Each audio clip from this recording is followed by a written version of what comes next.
ഇനി നീയത്ത് ഒരു അമൽ പ്രവർത്തിക്കാൻ ആരംഭിച്ചതിന് ശേഷം നീയത്ത് മാറ്റാൻ പറ്റുമോ? ഹൽ യജൂസ് ഖൽബുൻ നിയ്യ, നീയത്ത് മാറ്റാൻ പറ്റുമോ? പണ്ഡിതന്മാർ പറയുന്നത് അത് പാടില്ല എന്നാണ്. ഉദാഹരണത്തിന് ഒരാൾ അസർ നിസ്കരിക്കാൻ കയറിയപ്പോൾ ലുഹറ എന്നുള്ള നിയത്തിലാണ് അയാൾ ഉണ്ടായിരുന്നത്. ലുഹറ എന്നുള്ള നിയത്തിലുണ്ടായത്. പകുതി എത്തിയപ്പോൾ മനസ്സിലായി, സമയം നോക്കി ക്ലോക്ക് കണ്ടു 4:05. അപ്പോൾ പറഞ്ഞു ഇതിപ്പോൾ ലുഹറല്ല, ഞാൻ അസറിലേക്ക് മാറ്റി, കാര്യമില്ല, നിസ്കാരം ബാത്തിലാണ്. കാരണം നീയത്ത് അമലിൻ്റെ ആരംഭത്തിൽ ഉണ്ടാകേണ്ടതാണ്, അമൽ തുടങ്ങുന്നതിന് മുമ്പ് ഉണ്ടാവേണ്ടതാണ്. പകുതി വെച്ചിട്ട് നീയത്ത് ശരിയാവുകയില്ല. അപ്പോൾ എന്താ ചെയ്യേണ്ടത്? കൈ അഴിക്കണം, മാറ്റി നിസ്കരിക്കണം. അത് നമ്മൾ നേരത്തെ പറഞ്ഞു, വസ്വാസിൻ്റെ ആവശ്യമില്ല. ഇങ്ങനെയുള്ള കൃത്യമായ തെറ്റിദ്ധാരണ കൊണ്ട് ആരംഭിക്കുമ്പോൾ മാത്രമേ അതൊക്കെ വരുന്നുള്ളൂ. അതല്ല എങ്കിൽ അതിൽ വരുന്നില്ല. അപ്പം അത് നീയത്ത് അങ്ങനെ മാറ്റാൻ സാധിക്കുകയില്ല.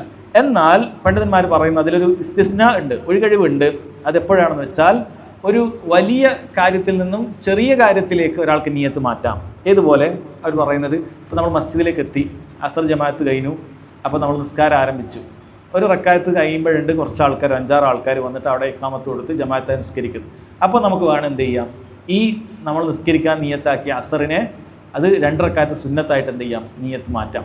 എന്നിട്ട് നമ്മൾ വേഗം ഒന്നുകിൽ സമയമുണ്ടെങ്കിൽ വേഗം 2 റക്കായത്ത് പൂർത്തിയാക്കുക, അല്ലെങ്കിൽ സുന്നത്തായി അപ്പോൾ നമുക്ക് എന്ത് ചെയ്യാം, കൈ അഴിക്കാം.